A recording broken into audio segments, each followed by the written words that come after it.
Hello, everybody. I'm here to talk about the global dimensions of the UFO phenomenon. However, I titled it ET phenomenon.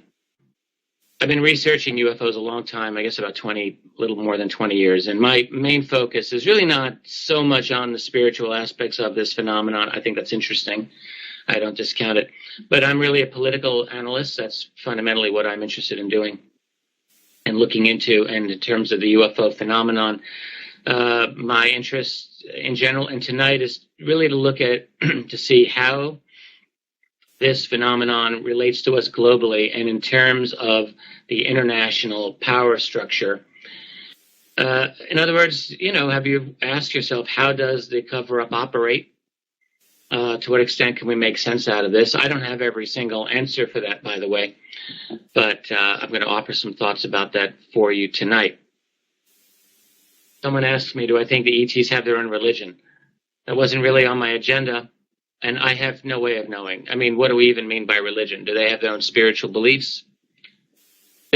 My guess is that they have their own spiritual orientation in the sense that they understand the nature of their own non-locality. And if they're able to do that, then they have a discipline, and we can call that a religion. I doubt that it's a religion of received wisdom in the sense that we have religion from Muhammad or Buddha or Jesus or anything like that, a received Bible. I would be shocked if ETs had anything along those lines.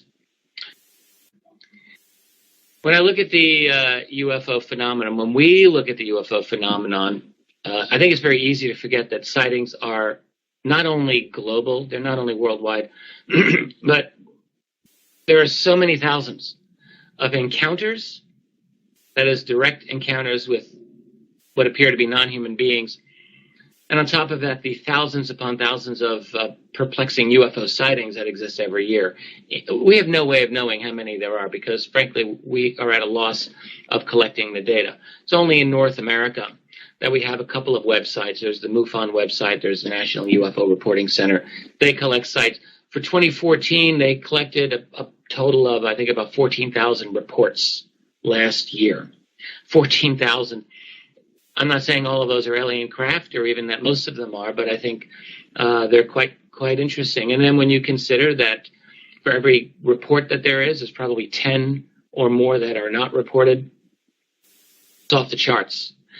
And it's not simply in North America. It is everywhere. The fact is, in other countries, they do not have websites. They don't really have an organized, systematic way to record this. So, I mean, really, when you think about how massive this phenomenon is and how much of a pittance our global effort to collect data is, it's unbelievable. I mean, I just find that astonishing. But what we do know is that this phenomenon has engaged highest levels of American national security since at least the 1940s. It's totally possible that it was even before that, but I think from the early 1940s onward, this has been a thing. And I think it's also been a thing to other nations since around roughly the same time. I'm not going to go over the whole litany of airspace violations that existed, that we know about, that happened in the 40s and 50s, but there were many. And we know about them through declassified documents through the Freedom of Information Act. And just to give you like a feel for what I'm talking about, I mean, just put yourself back in the position of these top generals, these top intelligence officers responsible for United States national security, okay? So you've just completed the Second World War, and which was an absolutely titanic struggle, which left millions of people homeless and millions on the brink of starvation, which left you with the beginnings of this thing called the Cold War and this rivalry with the Soviet Union, Russia, and with the advent of a new weapon, an atomic bomb, which scared the hell out of the world in the sense that there is this weapon now that people realize could destroy human civilization. This is a very, very big thing. So all of this was hanging over them. And on top of that, there is the appearance of these, let's call them objects, these things that were sighted many times at sensitive installations nuclear installations primarily over at Los Alamos in New Mexico, over at Oak Ridge in Tennessee, over at Hanford, Washington. All of these were critically important nuclear technology installations at the time. Very important, and each one of them had reports, had instances of objects being sighted. In the case of the Hanford Atomic Energy Commission plant back in 1950, there was a report saying objects round in form have been sighted over the plant. These objects reportedly were over 15,000 feet in altitude. Air Force jets attempted interception with negative results. So the Air Force tried to go after these things. And then the memo went on to say that they alerted anti-aircraft battalion, radar units, Air Force fighter squadrons, and the FBI, all for further investigation of just this one incident. All right. Keeping in mind that every incident we know about through Freedom of Information, there is very strong reason to believe that there are dozens and hundreds and more incidents that we will probably never know about. So, in other words, airspace violations alone were a very huge thing. And this went on for years and years. And it wasn't simply an American thing. It became very clear that militaries around the world, and I'll get to civilians in a minute, but militaries around the world were encountering these as well.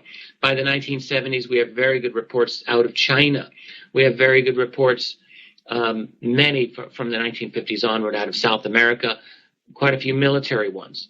There was one from Chile in 1978 that is mind-blowing, where you have multiple encounters by Chilean F-5 aircraft with an enormous aerial object which was on multiple radar returns and gave the return of 10 aircraft carriers, except that this wasn't floating on the water. This was up in the sky. Again, visualize something that could be that large. The pilots each had visuals of this object, and they described it as absolutely gargantuan, and they were afraid to approach it. And as they were getting a little bit closer to it, according to the radar and their eyes, the object just instantly took off to the west over the Pacific Ocean and was gone, just gone.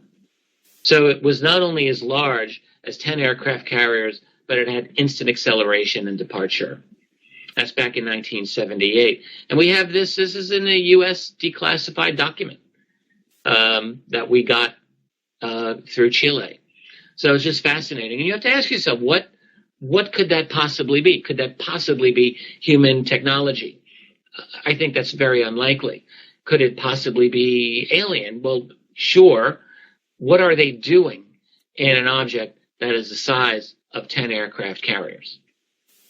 Is that a floating city? That's sure what it seems like to me. And we've had these encounters around the world all through the years. There was a famous case in the United Kingdom in 1980, in England, at the Rendlesham Forest. It's very well known of a landed craft. In Russia, in the 1980s, a case in a city called Dalnogorsk where an object came down and seems to have been recovered by the Russians. Massive event in Brazil in 1986. And then again in Russia in 1989 at their place called Kapustin Yar, which was like their top missile launch facility.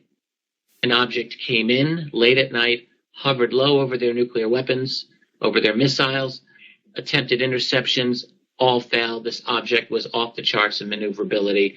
The Russian jets had no capability. And we learned about this after in Glasnost, when KGB files briefly were opened up relating to UFOs when the Soviet Union broke apart. And that's how we know about this case. Another fascinating case a year later in Moscow.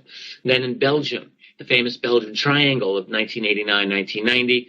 And right on through the years and into our own century, we have a famous attempted interception over near Washington, D.C. in 2002. A couple of F-16s completely outclassed. I personally spoke to two of those witnesses. And perhaps even more famously in 2008 in Stephenville, Texas, an enormous object seen by witnesses. One of them described it as big as a Walmart. Flying Walmarts are probably the most frightening thing that I personally can imagine. But the point is that this object had instant acceleration as well. We're talking about things that are just off the charts. I came across a case a few years ago, a Canadian case, the northernmost installation, habitation of humans on the planet Earth is at a Canadian military base, very close to the North Pole. It's an electronic listening station, and only about 50 personnel are there year-round. And an object there was seen hovering low over the base. It appeared to be able to turn off. It turned on a spotlight, an intense spotlight beam over the base, and then flew off over the frozen Arctic Sea. I spoke at length with one of the witnesses of this case, and I think it's a true case. And it does not appear to either of us that this was any kind of drone technology, any kind of classified military technology. This is really some off-the-chart stuff. So what I would say on that basis, simply on military encounters, is that our military and other militaries are totally outclassed by technology that comes from elsewhere. There is no evidence that this is ours. Even the, let's call it the Nazi technology thesis. The problem with that thesis is that we have absolutely no clue. If that is true, if the Germans after World War II developed their own massive infrastructure, we have not the slightest clue where this is, where it's being made, where these objects are being manufactured, and whether they could manufacture an object that's the size of 10 aircraft carriers that has the ability instantly to accelerate. Back in the 1970s, it's a real stretch. We just don't know what it is. The technology is not officially from our civilization, and it appears to be something radically different from our own. And it appears indeed to be technological and physical. Now, it's not simply airspace violations. There's another factor involved in this whole UFO global phenomenon, and that is that there have been, in my view, and that of many other researchers, recoveries of exotic technology and bodies. That is, things like Roswell and other instances. Roswell is not unique. It is not alone in this matter. And there's really no point for me to go into all of the details here. But I think that the case is very strong that that is so. So let me continue. There are a couple of hypotheses that I keep turning around in my mind as to what is the source of this UFO phenomenon. And I come up with 4 different possibilities. I don't think of them as equal. I think some are a better possibility than other. But the 4 that I can think of, one would be like a deep black budget, totally terrestrial explanation within the bowels of, let's say, the United States military. They created this. They don't want anyone to know that they've got flying saucer and related technology. That's one possibility. Another possibility is something that's also terrestrial, which I've called a breakaway civilization, which would be like the black budget scenario, except radically advanced and independent of any national authority, and one in which they've got revolutionary technology that they have developed that they are absolutely not sharing, at least not anytime soon, with the rest of us, and they do what they do wherever they do it. Possibility. A third possibility that I've thought of, and this is a more recent idea, but I think an idea for me, but I think is quite possible, is an ancient secret society. So if you go back through, if anyone has read, let's say, Manly P. Hall's The Secret Teachings of the Ages, which I recently read a little over a year ago. Fantastic book. One thing he points out is similar in a way to Jim Mars's Rule by Secrecy, except it deals with much more esoteric traditions. And what Manly Hall really makes clear in this study of his, which he wrote 100 years ago, was that the ancient religious societies of around the world all had a kind of secret order to them, an esoteric element that was only available to initiates and not available to the great unwashed masses. And that really got me thinking that, this type of any kind of secret esoteric knowledge would be very carefully guarded. And is it possible that we would have had a kind of ancient breakaway civilization as a result of that? This is something to keep in mind. And then a fourth possibility, let's call them aliens of some sort. I say of some sort. Are they extraterrestrial aliens? Could be. I don't see why not, frankly. Are they interdimensional entities? We can call them aliens. I don't see why we can't. They're not us, so I think we can say that. I leave that open. And it's important for me, by the way, in my research, not to have a fast and hard conclusion as to the nature of these beings that we're dealing with. I tend to believe that they are not us. I tend to believe that they are some sort of non-human fundamentally, whether that means they're from another dimension of reality or from another planet. But I will never pretend that I know for sure what that answer is.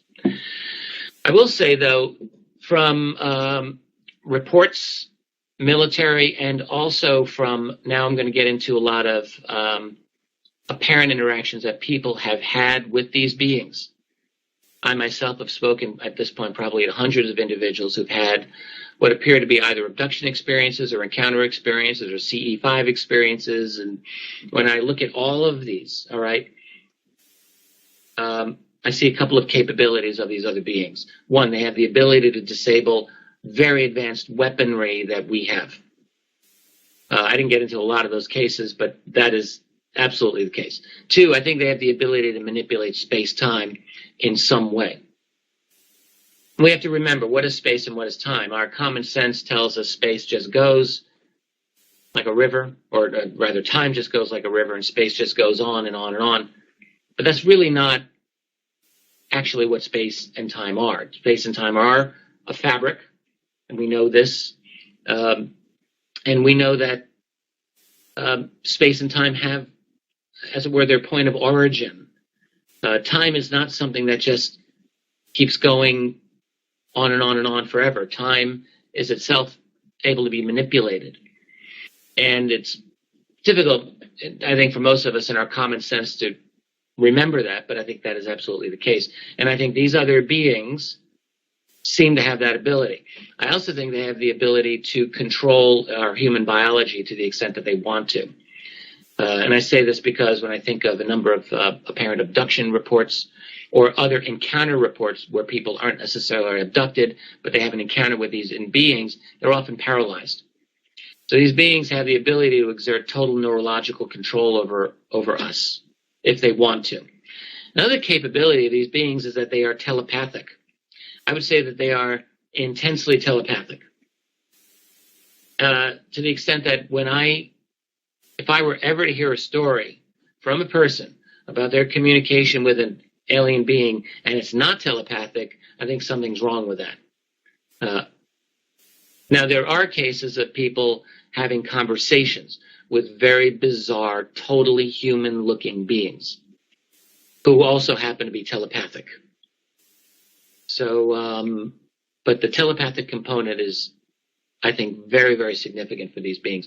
And by the way, I would just add that I think that this is one of their points of interest in us. I think, every human being has got capability in this area. Most of us never really explore it, but I think it's there for everyone. And some people, I think, are particularly talented with clairvoyance and what we would call psychic phenomenon. And my guess is that these beings have a special interest in those people. I mean, think of it this way. If you're looking over these advanced monkeys scurrying about planet Earth, and you see a few of them, you can tell, have very strong telepathic capabilities because that's just how you work, you might find an interest in them. That's my thought. Another thing that they're able to do, it seems to me, and this is, I think, a given for them, is memory management or memory control. I do think that some of them walk among us, which would really complicate things when we're talking about the cover-up aspect of it. Because everything that I'm telling you here, I'm going to take a wild guess that this is what higher level intelligence agencies already know and are very familiar with. So if we play a little game here and assume that we're in such an intelligence agency and we're trying to deal with the presence of these beings, and we consider them a problem of some sort or another, and the fact that they can look human at times and walk among us, that would be a problem.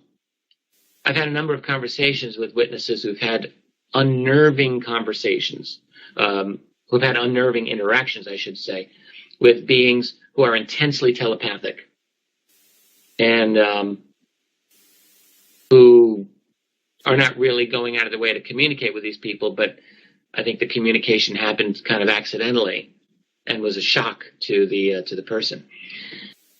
My best guess about these other beings at this point, this is my current assessment, is that there are multiple groups watching us right now, interacting with us. I do think that we, humanity, is probably I often say that we're the greatest show in this quadrant of the galaxy. And think about our trajectory. We've gone like this for all these years, and suddenly, technologically, we're shooting up like a rocket.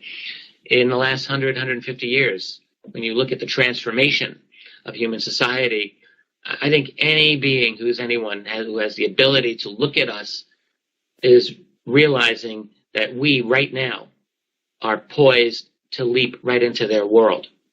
Whether we will do it successfully or not is another issue. But I think that we are drawing attention for that reason. They're engaged in surveillance of us. It is possible, although I don't know for sure, that they are engaged in a preparation of some sort. If I were them, I would probably be interested in preparing for humanity's breakthrough into the next level, and I might be interested in exercising some control over that infrastructure. If I were to think that humanity is particularly violent, particularly warlike, particularly benighted in one way or another, I might want to put my people in positions of power within that society. And similarly, if I'm not necessarily a nice extraterrestrial or alien, and I'm interested in manipulation and control, and I think we must consider those possibilities. I think that, frankly, we are fools if we only consider the fact that these other beings are all from the Galactic Federation of Light, if such a thing exists, or that they are all here to help us. I think it is entirely possible that there are such beings as intergalactic economic hitmen, just like we have on Earth. I don't see any reason why that is not a possibility. None whatsoever. And that is despite any messages, by the way, that they may give certain people what people believe they're getting. Manipulating native species would not really be a difficult thing to do, it seems to me. I do think that they have an interest in our technology. Sightings over the many nuclear installations certainly, I think, attests to that. I think they probably have an interest in this world. We do have an amazing planet with an incredible variety of genetic material. Sure, I'm guessing that there are many other planets that have life, but let's assume that Earth is not simply, planets like ours are not a dime a dozen. I have to think that Earth is a beautiful place to them as well as to us. So they're interested in Earth. And I think that they must be interested in us. I think that human beings are fascinating. It's not simply that we are kind of intelligent. It's that we have certain creativity, we have a certain drive, we have emotions, which might be very, very interesting to them. We have, many have argued that it is our spirituality that they are interested in. This is possible. Totally possible. There's a lot of reasons they might be interested in us. And they might also be interested in us just because we might become a real major pain in the ass to them in another, let's say, century or so, or less, depending on developments of things like advanced artificial intelligence, strong AI, in other words, advanced nanotech, advanced quantum computing, just for starters, and then total manipulation of the human genome and other genomes. In other words, we are reinventing our entire civilization right now, and giving ourselves capabilities that our parents and our grandparents could not have dreamed of, and that we probably would have a hard time dreaming of even 20 years ago. But it's here and it's coming now. So let me give you an overview of the probable scenario, and then I'm going to move ahead into the structure of secrecy as I see it, and then possible outcomes of that secrecy. A, retrievals of exotic, that is alien bodies and technology, significant classified engagements, but requiring the necessity for absolute secrecy on their part, in their opinion. This is not something that the powers that be would feel they can just talk about. All right? It requires, in their opinion, control over the media, control over academia, control over science. If you think that's impossible, think again. It's not impossible.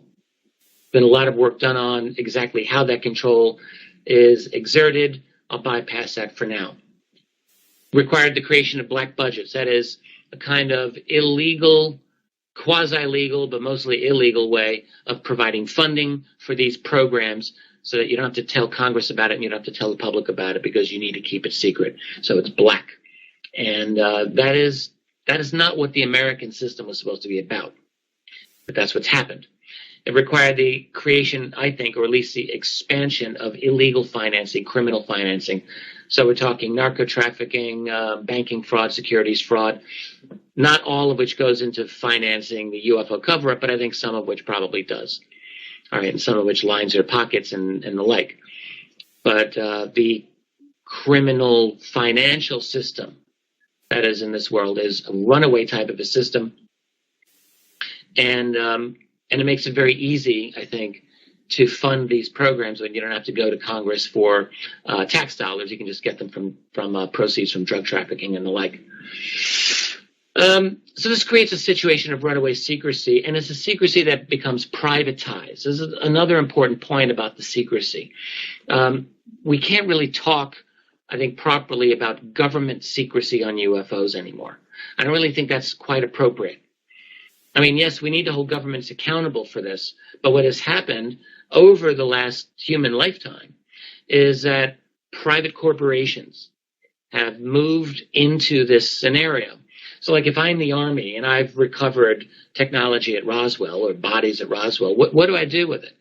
I have some pretty good people within the Army who might be able to study it, but ultimately I need to go to my military contractors who have the engineers and the manufacturing capability to try to reproduce this.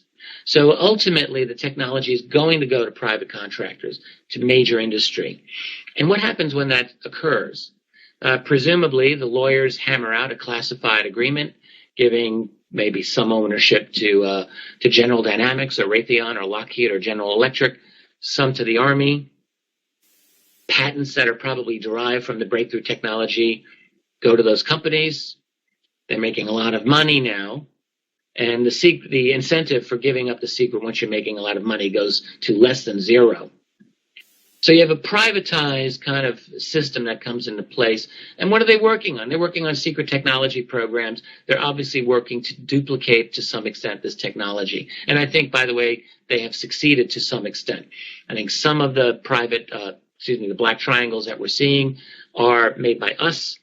I've had a very detailed conversation less than a year ago with a retired engineer from Boeing who told me in some detail about the technological capabilities of these black triangles, which Boeing makes. There may be other companies that make it, but Boeing's involved. And these triangles, at least according to my source, and his information is a little more than 10, 15 years out of date now since he retired, but he was very much on top of it in the 1980s and 90s. And even then, those triangles were very difficult for our pilots to control, apparently. And they were interacting in ways that they didn't quite understand with space and time. So the impression that I got from this source is that the technology was not totally mastered by us at that time. Okay. Now another part of the secret technology program I have to emphasize is weaponizing it. All right, we're not dealing in a world of really nice people. We're dealing in a world in which militaries and military agencies have obtained dominant control over the technology and over the science connected with this phenomenon. At least that's my opinion. And if you've got militaries dominating this, you know what they're going to want to do. They'll want to create weapons out of the UFO technology. And I'm thinking of things like extra low frequency weapons, that is ELF. I'm thinking of electromagnetic frequencies. I'm thinking of even things like propulsion and technologies like mind control. All right, keeping in mind that the mental aspect, the telepathic aspect of this phenomenon has been known to military people since the 1950s. This is actually in declassified documents. All right. And so if you've got a telepathic component to this, do you honestly think that they're not going to want to try to use that as a weapon as well? Of course they will. And I think that's what they have been working on. A lot of these types of technologies, I think, is what they've been working on. So all of this creates what I see as a two-class global system. The two classes basically are those tiny groups of people who are in the know and the vast numbers of the rest of us who are not in the know. Within that, what I might call the breakaway civilization. So that this classified world, you think about this, they have access to this radical technology which must never be released to the public in their opinion. But they continue to work on it and have breakthroughs and ideas, including, let us say, propulsion technology breakthroughs, including, let us say, energy generation breakthroughs, including certain types of weapons, including computing breakthroughs, as a matter of fact. I think that the classified world is decades ahead of the rest of us in this, and it's totally possible that some of that lead came from the study of this technology. Allowing this classified world to be so far advanced from the rest of us that they really can be considered a separate civilization, hence a breakaway civilization. And what is this breakaway civilization doing? Well, what I believe they're doing is they are desperately trying to catch up to these other beings that they are perceiving. That's what I think. So in the classified world, if we are ever able to get access to a classified history of this phenomenon, one of my guesses is that we're going to read about the attempt of these people within the breakaway civilization to try to catch up to the so-called aliens and needing to hide that fact from the rest of the world. That doesn't make them heroes, by the way. That just makes them doing what they're doing and in the process really subverting our own civilization. Why? Through foisting lie upon lie on the rest of us, saying there's nothing to this, giving us this kind of strong cognitive dissonance, taking the truth away from the public, taking the democratic Republican-based system of government away from people, because this is a very important issue that people have no control over. And they are well aware of the illegal implications of what they have been doing. All right? Hiding breakthroughs in energy, hiding breakthroughs in propulsion, and so much more. And what they are terrified of are two things. They are terrified of disclosure. Personally, they're terrified, let's say, of criminal charges that will be brought against them. I had an email conversation with a gentleman who I believe was part of that organization, and he was very, very clear and very straightforward with me about the fear that they all have. The old CYA rule, if this comes out, they're afraid of going to prison. And they don't really have any incentive for cooperating. That's one thing. The other thing I think that they're terrified, and this is probably the leadership primarily, is the global transformation that would occur and will occur after disclosure. I wrote a whole book about this called AD After Disclosure. My conclusion is that the end of secrecy on this subject would be beyond revolutionary. It would be the single most dramatic transformation in human civilization. And that would involve every facet of our society, from the politics to science to technology to spirituality to culture to our very view of what we are. And none of that even deals with who these other beings are. It's a whole other issue. Now, the question of disclosure. I'm very good friends and colleagues with a number of people who are active in the disclosure movement, let us say.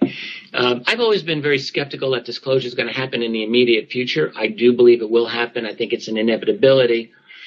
But one of the things that I notice when people talk about it is they go on this assumption that we're kind of working with a democratic political system. That is, we're going to go to Congress, we're going to have them talk about UFOs and get this information out there. All of it is predicated on the fact that we have some kind of representative system that, yeah, it's kind of broken, but we can make it work again. I don't really think that's our system anymore. I think that's gone. All right. Disclosure is a totally different animal if you've got a democratic system or if you have a fascist system. And what we really don't ask ourselves often enough in our lives is, what is our actual political system today? Democracy? Is it a republic? I don't really think so. I don't really think we have proper terminology for it, actually. I often refer to it as an oligarchy. I think that's probably it. I think a corporate/financial oligarchy is a good way to look at it, but even that's kind of vague. We don't really have a good name for it. It is something that is creeping further and further into what we would all call fascism. But I think this whole thing goes by degrees. So I don't think it's all fascism and all freedom or anything like that. I believe we're on a spectrum. But we're edging closer and closer toward a non-free fascist system. So let me ask, how does this cover-up work? Because this is a phenomenon that is global. It's not simply in the United States. I always laugh when I come across remarks by clearly ignorant skeptics who say, well, why does this is obviously, why is this only being reported in the United States? Well, that's untrue. UFOs are not reported in the United States solely. They're reported everywhere, absolutely everywhere. So how is it, though, that other nations haven't disclosed the truth on this? It's a reasonable question to ask. What I would say to you in answer to that is that we have a system of international collaboration dominated by the United States military, not solely by the U.S. military, but primarily, toward the creation of a global system. But why would nations remain silent? I think the answer is a few reasons. One is bribery. Bribery among national leaders internationally is endemic. This is something that is never discussed in the establishment media, but it is the rule. And it is bribery by the United States /IMF /EU/NATO groups over their little vassal states. So bribery. In other words, surveillance, blackmail, threats. We learned all about this explicitly through the Edward Snowden revelations. This is endemic as well. So if you were the president of some nation and you were going to say, screw it, I'm going to disclose the reality of UFOs, I don't care what the United States says, well, you'd better be very careful, because the NSA is monitoring every single phone call you make. They're monitoring your office. They're monitoring all of your cabinet, all of your ministers. How are you going to do this without them knowing? And how are you going to make a plan to do this without them either killing you or destroying you politically? This is very serious, high stakes, and I believe that's exactly what's going on. Nations of the world are not independent. They are vassals of a global financial system, which the NSA and the United States military are the primary police force. That's how it works. All right. A couple of other reasons why they remain silent. I think there's basically fear of the unknown, fear of what would happen if they were to let this out. Now we're talking even Russia, even China. Russia and China are not part of the U.S.-dominated system totally. All right. They might have their own reasons for going their own way, right? We might think so. I don't know about that, however. In Russia's case, their economy, just as the United States economy, is dominated by oil. Even more so, oil exports. If they do a disclosure of the UFO reality, how long do we think it's going to take before people realize these flying saucers, or whatever they are not using petroleum to get around from point A to point B? Clearly not. So clearly, this is an economic upheaval for the entire world. And global leaders must be aware of this. Right? And I think ultimately there's probably, this is my suspicions, my guess, a sense of powerlessness in the face of this overwhelming reality. I wrote about an account that came to me about former President Jimmy Carter, and I believe this is a true story, about his own time in 1977 when he was briefed on the matter of extraterrestrials and UFOs. It was not known to my source what was said specifically to Carter, but it was known to my source that at the end of the briefing, Carter was sobbing at his desk. And I believe that is true. So how do they keep the silence? Well, I hinted at this earlier. Media control, basically killing off the death of formal journalism. That doesn't really exist anymore in this world, not very much. We do have an alternative media. We have webinars or things like what we're doing here tonight, and they are helpful, but usually they don't have much insider access to what's going on. Occasionally we get leaks, and that's helpful. So therefore, with the knowledge that there is the presence of these others that are here, that are certainly, at least to some extent, interacting with some of the people on this planet, that are interested in us, that have their own agenda. You have these human elite, and you've got these other beings, and these human elites, they are aware of what's going on. For them, however, the UFO secret, we have to understand this, it's only part of the larger picture for them. The UFO secret is not the only important thing for them. What do these people want? They want ownership over the planet and all the resources, all the water, all the minerals under the ground, all the genetically modified foods that they want to shove down your throat. That's one thing they want to do. Two, they're in competition with each other. That is, you've got a group of elites, and they're duking it out right now. They are trying to create a new political paradigm. We're talking New World Order, but beyond New World Order, basically a global fascist police state, and we're seeing it happen. They also know that the stuff is going to hit the fan, probably. In other words, that this knowledge, that this reality, rather, cannot be held secret forever. Can't. Nothing can happen. Nothing can last forever. And this secret's going to go down. So with that in mind, I think what they are trying to do right now is ramp up and speed up their attempt to control the entire global population. So that if there's going to be a disclosure, they want complete, total control over the situation, complete, total control over the spin, so that people are zombified enough and brain dead enough that they're not really going to be asking the questions, and that they don't have the ability to ask the really difficult questions. Right now, we still do. My belief is that they're moving very rapidly, trying their best to move towards a situation of a complete global surveillance state, global control. As one of my colleagues put it, the extraterrestrial question is the secret sauce that flavors the bad meal known as geopolitics. And I think that's about right. All right? Because there's a lot of things that are going on here, including, of course, access to that secret technology that they and only they want. So our handlers, our human elites, let's call them that, they have a couple of problems. One problem is social awareness that we have, sparked by the web, sparked by our ability to interact with each other just like we're doing tonight and just like we do every single day. Their solution to that problem is to control the web, and that's what they're doing. They're creating all kinds of laws around the world to monitor and restrict and control the web. We're all aware of this. So we're dealing with a race, a foot race between the people and freedom of the people or total control. That's what our world is. So therefore, before any kind of disclosure, these groups are trying to formalize this new structure, the new breakaway financial structure. I call it a breakaway structure. That is not bound by any nation. We're talking, back in the old days of NAFTA and GATT. Now we're talking TPPA and the Transatlantic Free Trade Agreement, all of these things that are now coming into place that take nations out of the picture and to create a transnational corporate fascist police state. That is what they're trying to do right now, and they're doing a damn good job at getting it underway. And that means not just Obama, he's doing it, not just Bush before him, Clinton before him, Bush before him. This is going a long way. It goes across the party. All right? The end of nations as we know it, replacing national governments with basically a corporate structure. And that this means basically the new lords, the new royalties, and we're the new serfs, at least what they want. Now there's rivalries. These rivalries include Russia, they include China, primarily those two nations, which has resulted in an undeclared war by the United States against those two nations. And that's really what we're seeing. I'll come back to that in a moment.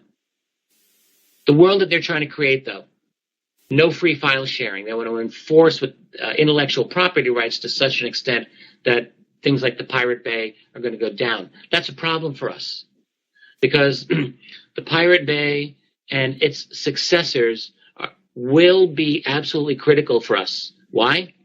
Think about technology sharing. Think about 3D printing. 3D printing is going to remake this world in ways that people still do not totally quite grasp. Think about free energy. If some smart person on the other side of the world comes up with a free energy device, and by the way, there are a lot of brilliant people working on these, and they decide to be a nice person about it, and they upload the CAD design that to the future version of the Pirate Bay, and you, with your next generation 3D printer, download it and create a free energy device, you can go off the grid. Goodbye utility companies. That would be nice. That would be a fantastic thing. That is absolutely what the powers that be will not allow us to have. They will do everything possible to prevent this. The question is, will they succeed? Okay. Something like free energy devices, 3D printed free energy, is not fantasy. It really could happen. And that would be enough, I think, by itself to break the control over our world. It really would. But what they're creating is a total surveillance and intimidation state, a police state. They want to turn the web, by the way, into television. Increasingly, you're seeing the web basically being channeled into little corporate-controlled avenues, whether it's Facebook, whether it's Netflix, whether it's History Channel online, Wall Street Journal online. They're trying to create a TV-type system for your computer, and they might just succeed if we're not careful about it. It's a world that also requires, from their point of view, a creation of continuous false flag events. The new book that I'm working on right now is a history of false flag operations. I'm taking a moment out of UFO research to do this. I feel it's important. I feel that we live in an era of false flags right now, specifically for this reason. The reason being, they have got to emotionally engage people around the world, particularly those who believe that they're in democratic societies, to get them on board with the latest thing that they got to scare the hell out of you with. So whether it was from 9/11 or the fictitious weapons of mass destruction in Iraq, or the 7/7 bombing in London, or the new vaccines that you're supposed to be taking due to the next flu virus that's coming your way, or the Boston bombing, or the creation of ISIS, which I also argue is a false flag. All of these creations by a global elite system dominated by the United States military to scare the hell out of people, to corral them into a certain direction for control. This will continue until they have maintained total control over global intellectual and social life, and they are working at it. I think they're also working ultimately on some version of class-based transhumanism. That's a scary thought. What that means is basically a master race. Hitler's dream of the 1930s can be achieved by these people. Absolutely it can be. When they've got genetic breakthroughs that might allow them to slow down or even stop the aging process, will that be available for everyone? Disease-free, will that be available for everyone? Super intelligence, super strength, will those be available for everyone? There's a real question about that. It might be available for those who can afford it. And if that is the case, we're really going to be moving into a truly dystopian nightmare. All right.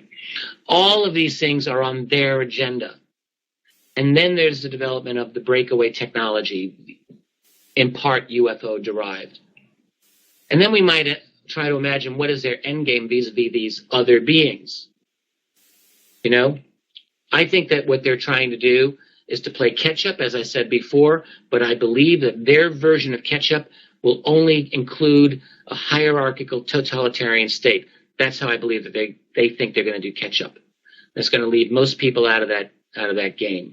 Only then, after they've achieved that, would there be a voluntary disclosure of sorts. In other words, they want to achieve disclosure as only after they've achieved a 24/7 all-encompassing virtual fascist society. That's their goal. So, now the fly in the ointment is this. I talked about the current undeclared war that's going on. This is really between the U.S. and Russia. Anyone who's looked into this at all can see this is what's happening. The United States has created a series of false flags against Russia. They are trying to destroy Russia economically. This might be a gambit that fails. It is totally possible that the gambit will fail. And it could be, as the kids these days say, an epic fail that could result in the collapse of the dollar. Why? The United States dollar, and I can't really give a whole lecture on the petrodollar and what it signifies, but this is worth your looking into. Essentially, the U.S. dollar is supported on one and only one thing, on the use of U.S. military force to force nations into buying their oil by using dollars. That is the petrodollar. and this has been going since the 1970s, and it has supported the U.S. dollar. It has allowed the United States government to just crank out and print out trillions of dollars that no other nation could afford to do. But the U.S. can do it because they know they got the entire world, excuse my French here, but by the balls, because they know that every other nation needs dollars to buy oil, and they don't really care if there's excess of dollars out there, because they are forcing militarily all the Middle Eastern nations to maintain the petrodollar system. And the U.S. is also, along the same lines, trying to control every single natural gas and oil field that they can possibly control. And they're doing a pretty good job of that. They can't ever be open and honest about this. That's why they have to lie. So that's the petrodollar system. If that ever pops, that is, in other words, if oil ever goes away, or at least as a source of energy, or if other nations are able to buy their oil in other currencies, we're going to see in the United States a very probable hyperinflation that would collapse the economy and end America's run as the global hegemonic power. Still, however, retaining the world's scariest military-industrial complex. Let's not forget that. So we're potentially dealing with a real catastrophic global situation that's going on right now. I'm not usually one to talk about doom and gloom here. I mean, I have a lot of friends who do that with me all the time. But this is the first time when I look at the global political and financial scenario that I'm getting a little worried myself. All right. Now, this coming global meltdown could go two different ways. It could be the opportunity to initiate a disclosure, and I say the disclosure about the UFO reality. I say this because in my own study of political crises of the 20th century, of the later 20th century, in a number of cases internationally, political crises have resulted in opening of different types of information, including UFO-related information, and that might just happen in the United States. It could be also, on the other hand, an opportunity for diversion, another diversion from disclosure. Nothing is really sure here. But meanwhile, there's some serious clandestine activity going on. I don't know if anyone, probably many of you are familiar with the statement from Dmitry Medvedev, Prime Minister of Russia. He was the number 2 man next to Putin in Russia, still is. At the end of in December of 2012, December 7th, Medvedev was on a television doing an interview and thought he was off camera. Someone, I don't know what the question was, but he started talking about ETs. And he stated that the president of the country of Russia is given 2 briefcases. One has all the nuclear codes, and one has a special folder which contains all the information about aliens who visited our planet. This is his direct quote in Russian. He said, along with this, you are given a report of the absolutely secret special service that exercises control over aliens on the territory of our country. He was totally straight-faced. The woman interviewing him, I think, was probably was nervous. That's why she laughed, perhaps. I don't know why. She did laugh. Maybe she thought he was joking. He didn't look like he was joking. Then he said something that a lot of Western analysts interpreted as confirming it was a joke. I don't think so. He says more detailed information on this topic you can get from a well-known movie called Men in Black. That's how it was translated. The true translation of it, as I understand it, is that you can receive more detailed information having watched the documentary film Men in Black, not the Hollywood movie Men in Black, which is what everyone assumed. There is a Russian documentary, a serious treatment of this, called Men in Black. I think it is very likely that that is what Dmitry Medvedev was talking about. So my question is, and I guess I'll be getting close to wrap up here, and I can hopefully answer some of your questions, and I hope you've been enjoying this, by the way. How do we get past the lies and openly discuss the truth? That is the question. I think one thing we can do is support groups that leak information. I'm talking groups like WikiLeaks. The fact that they are considered illegal by many nations of the world is irrelevant, and I think I have to say this, should not dissuade us from supporting them. They are doing work that we really need. Around the world, we're in a situation where the noose around our freedom's neck is getting tighter and tighter, and we've got to take measures to deal with that. I think also we need to support good UFO research. I'm talking solid research that's going to make a public impact. I think we need to use critical thinking. I think we need to opt out of the system when feasible. I'm talking things like homeschooling. I homeschooled my kids. I'm very proud of that. I strongly recommend it. Anything to try to inculcate independence from the system in any way that's possible, primarily in our mind. We need to engage in focused and pragmatic citizen action. We need to inspire other people. And we need to be aware of all the new tools that are constantly on the way for us to communicate with each other, for us to work and collaborate. We can't just do this on our own. We have to work with each other. One question I ask myself is, are we really ready for open contact with these other beings? I really do wonder about this frequently, and my go-to position is that we're really never going to be ready. I'm sure some of you listening might disagree with me, and that's fine, and maybe you're right. Maybe you're not right, though. Because when I at least look at all of the ramifications of the presence of these other beings here, I keep coming back to the fact that their capabilities vastly, vastly are outstripping our own. And although there may be entities that are trying to guide us into a peaceful future, I think that I don't think that they're the only ones in the game here. And for whatever reason, none of them are really making open contact. And this is why I think so. I play a little mind exercise with myself sometimes of going back in time. So let us say that some of us were to go back only a mere 1,000 years into the human past. That's not really long ago, and we're going to be dealing with human beings who are exactly like us just 1,000 years ago.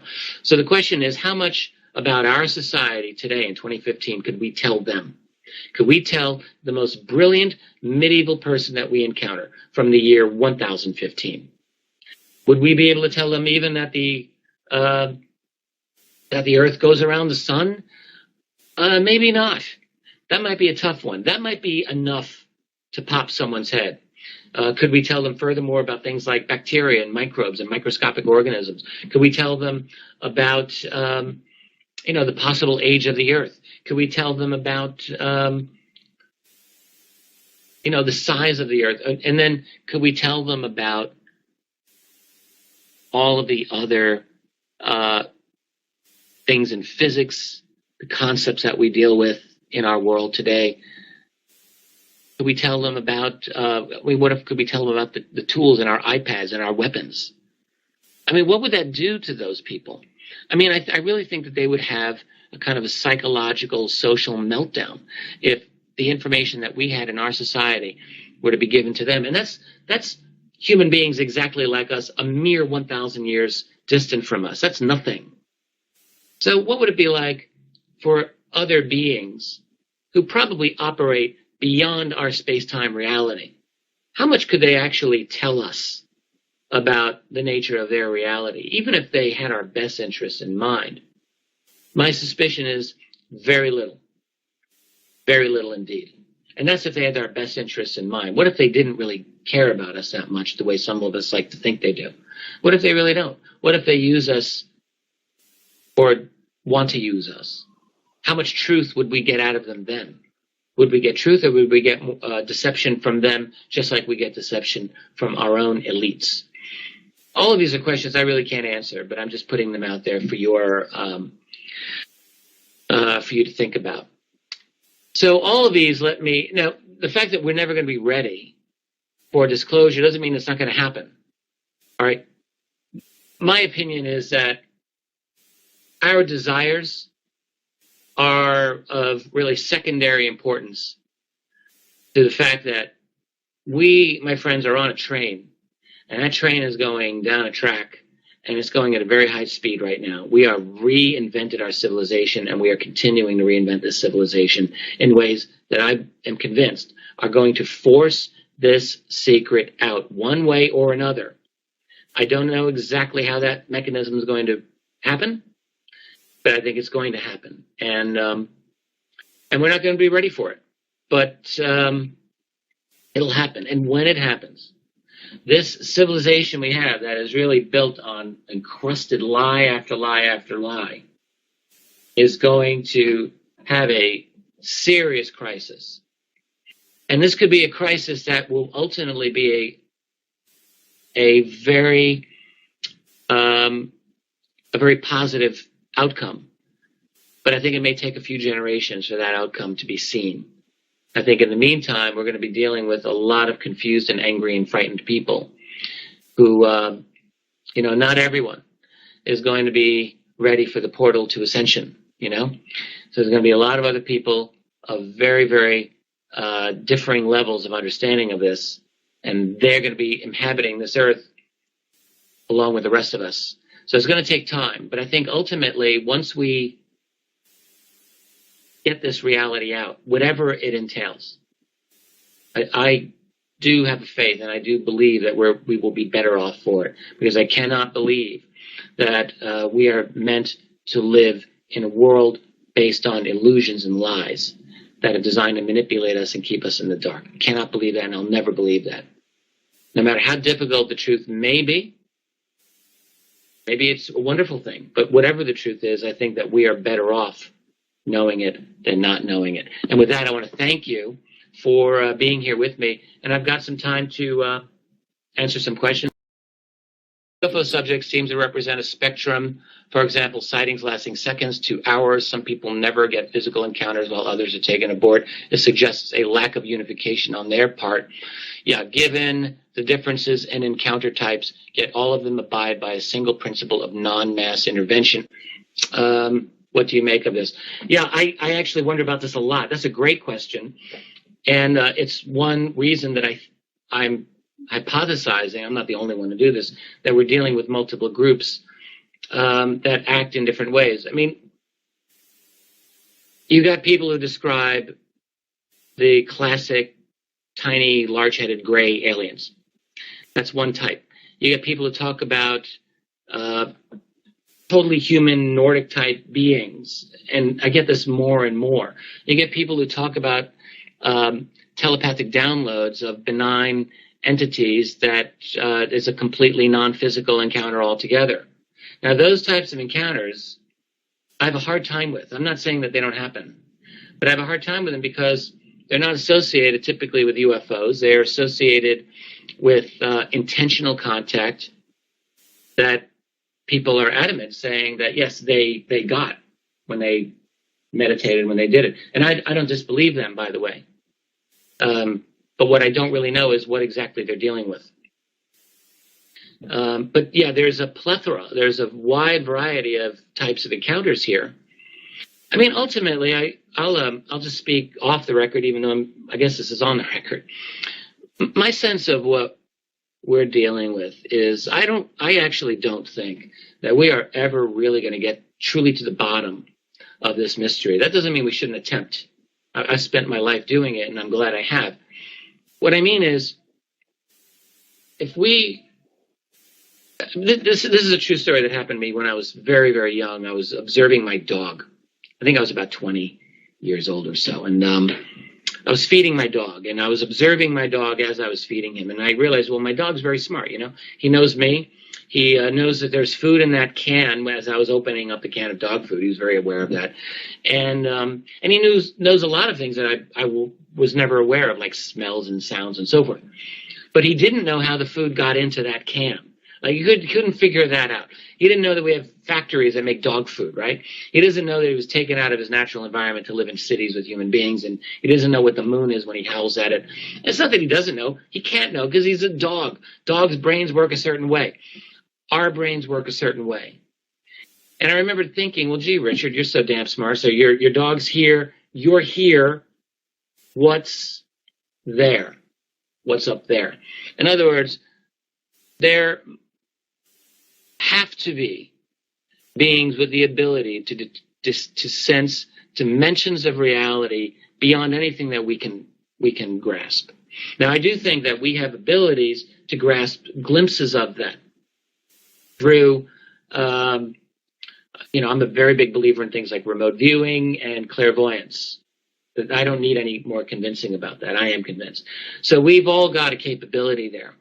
But that's a capability. But what about these other beings? My hunch is that they're on orders of magnitude beyond us.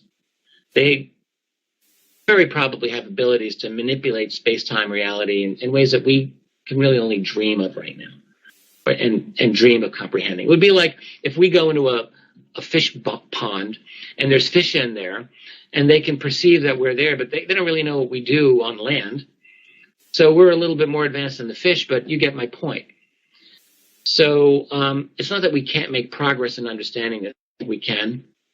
But, and I believe, by the way, that this phenomenon is a true spark and a spur to human development and our own understanding of not just science, but the science of consciousness. I really believe that this subject is an important trigger toward promoting that. But whether we'll ever really get to the full understanding of this, I'm a bit, I don't really think that's ever going to happen. Someone down at the bottom here says, do I know if John Podesta is still actively involved with disclosure? Can you comment on his Twitter comment before he resigned from Obama's staff? He's one of the rare few of the White House to speak out. Yeah, so John Podesta, very close to the Clintons. He was Clinton's chief of staff back in the day, was Obama's transition team chief when Obama was elected president, and has been close with Obama and is close with Hillary, by the way. So at the end of 2014, had a Twitter, like a New Year's type of Twitter thing, and his number one regret, he said, was of the lack of disclosure on UFOs. Hell of a thing for such a guy to say. There's been a lot of speculation as to why Podesta has said this. Also, as to, relatedly, why President Obama went on Jimmy Kimmel to talk about UFOs, which he did. And a year before him, Bill Clinton did the same thing on Jimmy Kimmel. What's going on there? You know, when you do something like Jimmy Kimmel and you're the president, I can tell you right now, none of that is spontaneous. All right? All of it is scripted. And all of it comes from the White House. The White House wanted that to come up. And the question is, why? Why do it? I think, now in Podesta's case, I don't trust the statements coming from John Podesta. Now, I've never met him. I would like to meet him. I'd like to have a heart-to-heart with him. I don't know if I'll ever have the chance. But I think that we're looking at, maybe we're looking at a good cop, bad cop type of thing. So Podesta is talking about disclosure, knowing, I'm assuming, that it will never voluntarily come. I mean, I don't think he's a fool, so he must know that disclosure would be a very, very disruptive thing for any White House. But the presidents Obama and Clinton, I think, did the real work on this by turning it into a big joke. Particularly Barack Obama, if you watch him on Kimmel, the whole thing, Jimmy Kimmel says, well, if I were president, I'd be looking into the UFO secrets, et cetera, et cetera. And Obama says, well, we can't because they control us. Big joke, ha, ha, ha. Well, the reality of that is that Obama is controlled. And anyone who studies the presidency knows that they're totally controlled. But I think they were using humor to disable this. And here's a question about Stephen Greer. Someone says, do Stephen Greer's CE5 protocols actually work? One person adds, I use them and they do work. Yeah, I mean, here's the thing. I've never paid the whatever $5,000 fee, whatever it is, to pay Stephen Greer so that I could participate in his protocols. I'm just not going to do that. Now, I have been present at a few of them. I've done conferences with Stephen Greer, and I've contacted in the desert of Joshua Tree of him. And I stayed out while he was vectoring in craft that he claimed to have seen. I didn't see a thing. I saw not one thing. There are other people who said, oh, yes, I see a craft. Well, I didn't see anything that made me think that is a UFO. I've also looked at YouTube videos of CE5 protocols done by Stephen Greer, in which he said that's a craft, that's a spacecraft, and so forth, and which absolutely, when you're looking off the coast of Florida, surrounded by military installations, you got to be very, very careful before you say that that's an alien craft. And indeed, there were a number of highly informed comments within that YouTube thread that made me persuaded that they were looking at military technology. Having said that, all right, I also have a number of colleagues and friends who have instituted those protocols on their own or with small groups and have told me adamantly at times that they had success. I'm not going to discount that. I do think that we have to be very careful though. When we see what we think is a UFO, I think in some of these cases, it's probably not an alien craft. It's probably not an extraterrestrial craft. There's a lot of activity in the sky, particularly if you take night vision glasses and look. I've done this. It's like Grand Central Station up above us. Believe it or not, it's insane. What I think a lot of the times what we're seeing are highly advanced terrestrial breakaway technology. That's my opinion. I do think that we're seeing some non-human technology out there as well. And I am inclined to acknowledge that our own mental focus can have an ability of reaching out to these other beings. But I don't really know how successful that is, how often that really happens. So that's my trying to be nuanced here about it. I'm looking at another one from Ryan. Why does Russia care about oil? Once we have free energy, Russia will be able to thrive as a nation without oil. Well, yeah, the reason that doesn't make sense is because it's a logical question, Ryan. I mean, yes, you're thinking in terms of the benefit of humanity, but we have to remember that Russia, just like America, is dominated by a power structure. All right, it's dominated by people. What are they in love with? They are in love with power. They're in love with being at the top of the human hierarchy. All right. And on that basis, and not only that, all right, in the long term, yes, humanity needs to get off of oil. I think we all know this. All right. Oil is not going to take us to where we need to be as a species. But the problem is that in the short term, I'm talking for at least 20 years or longer, disclosure is going to be a goddamn mess for the entire world. And it's going to be a huge mess for Russia. You're going to have to deal with the complete recreation of a global financial system. We're not just going to go like off of money and off of oil all at once. There has to be a transition, and it's going to be very difficult. There's also going to be a lot of people going to jail due to the secrecy. And I assume that there'll be a number of Russians as well as a number of Americans and other national leaders that are going to be culpable. And I can't see that they have any motivation for giving this up. Unless we get down to like a desperate gambit, if the United States is really squeezing Russia and really threatening to succeed in instituting regime change, turning Russia into a vassal state, which they really want to do, maybe something like that will happen then. Phil says, thank you. Thanks for all your credible work, Richard. Thank you, Phil. That's a nice thing to say. Do you have any thoughts on the Pope's encyclical and the coming showdown with transnational corporations as discussed by Danny Sheehan? Does it intersect with disclosure? Wow, you're keeping on top of this. So I was with Danny just a couple of months ago in Joshua Tree where he talked about the coming papal encyclical, which was going to deal. Someone says, answer the Vatican question. What the hell is the Vatican? Oh, do I think the Vatican will have a role? Okay, all right, one thing at a time. I'm waiting for this. Danny talked about this Jubilee year that the Pope's going to institute that will be a worldwide cancellation of debt if nations do not get on board with carbon taxing and fighting global warming. I thought that's a pretty odd position for the Pope to get involved in, frankly. But I haven't heard much about that except that the Pope is talking about global warming and carbon tax. I haven't heard any talk about a Jubilee year. Disclosure.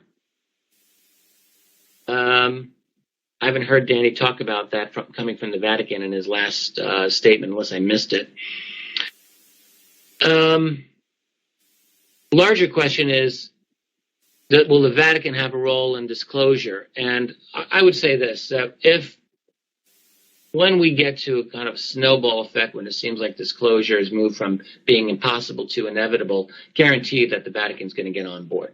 The Vatican has information. They have a 2,000-year history. They have a lot of stake in maintaining themselves as a relevant institution in a post-disclosure world. There's no way that they're going to just voluntarily give up the initiative on this. Someone just asked if I'm interested. The common esoteric teachings amongst multiple ancient cultures was explored and decoded clearly in a very good free ebook. The Path of the Spiritual Sun by Beelzebub. It's like Beelzebub. And Angela Pritchard. I'll look for it. Thank you. And someone says, Danny has a link to the Vatican Pope message off of his website. All right, good. What are the odds that we get disclosure in the next 2 years? Someone asked me. Oh, God. I hate these questions. I don't know. I would say not better than 1 against 10. So maybe up to 10% chance. But let's say within, and if it happens within the next 2 years, it'll be as an accident. Like it'll be as something accidentally leaking out, like a WikiLeaks type of event, or like another Edward Snowden, or one of those releases. I think that could do it. I'm less sure that a mass sighting could do it than 5-6 years ago when I wrote AD. Back then I was a little more keen on the idea that a mass sighting could do it. I think an unauthorized leak could do it. Now, if we're talking the next 20 years, I would bump up the odds to maybe 50-50, maybe even money. I think 20 years, it really could happen. And the reason I think it can happen is because our own technological infrastructure is transforming so rapidly. I just have to think it's going to give us a tool that we cannot yet conceive of, that will allow us, that will be a game changer. Now, the other side of it, as I was talking about tonight, is that the hierarchy might just succeed. I mean, they might succeed in creating this kind of global totalitarianism that I'm so afraid of. I don't think they're going to succeed, but they might. And if they do, then all bets are off. Okay. Let's see here. Someone says, I seem very distrustful of most, if not all, groups trying to push for disclosure. What are you doing these days to help bring disclosure if you really feel it should happen? Well, first of all, I feel it should happen because I don't believe in people being spoon-fed lies for the rest of their life.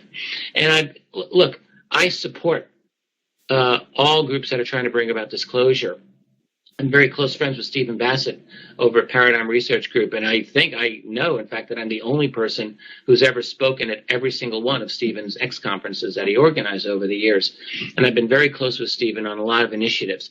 I believe in what he's trying to do, but I've also had a 15-year debate with Stephen over the immediate inevitability of disclosure. Stephen was telling me back in 01 and 02 that it was right around the corner, and I said, well, I don't think so. He was telling me this in 05 and 06, and I said, well, I don't really think so. And he's been telling me this year. And I think that disclosure will happen. I just don't think it's going to happen right away. And I also support the idea of trying our best to use the political institutions we have to do it, which is what he tries. As dead as they are, as moribund as they are, they're still ours. They still belong to us. And so I don't want to give up on that either. I'm just, I don't want to say distrustful of them. I'm just skeptical that it's going to lead to anything immediately. But no, we have to keep hammering away. What I'm doing personally, all I can do is my work. I can only do my research and do my part to try the best I can to bring about logical, intelligent books on the reality of this phenomenon and wake as many people up as I can. That's my role, I guess. Someone says, Bob Lazar, yay or nay? I say yay. I met Bob Lazar just recently as well, and but even beyond that, I did a lot of research on Lazar for one of my books. I wrote about him for 8 or 9 pages, and I think Lazar's fundamentally telling the truth when he said he worked at S4 and that he worked on an alien craft. There's a lot more I could get into. I don't think he's a total fraud. I'm guessing we're probably out of time here. I've answered all the questions I could answer as best I could.